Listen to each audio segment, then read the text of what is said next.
நான் ரஜினிகாந்த் தமிழனா, அவர் தமிழரா அப்படிங்கிற கேள்வி வருது.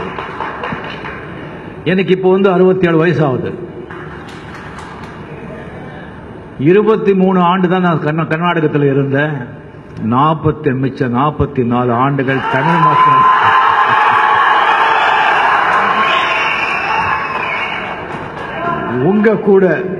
உங்க கூடவே வளர்ந்த கர்நாடகத்திலிருந்து ஒரு மராட்டியானவோ ஒரு கன்னடக்காரனவோ நான் இங்கே வந்திருந்தா கூட நீங்க என்னை ஆதரிச்சு அன்பு கொடுத்து பேரும் புகழும் பணம் எல்லாத்தையும் அள்ளி கொடுத்து என்னை நீங்க தான் தமிழனே ஆக்கிட்டீங்க. சோ நான் பச்சை தமிழன்.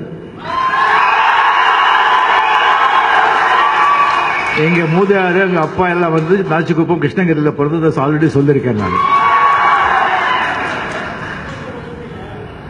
நீங்க என்னை எங்கேயாவது போ, இங்கிருந்து வெளியே போ அப்படின்னு சொன்னா தூக்கி போட்டா நான் இமயமலையில போய் தான் விழுவேன், தவிர வேற எந்த மாநிலத்தில் போய் விட மாட்டேன்.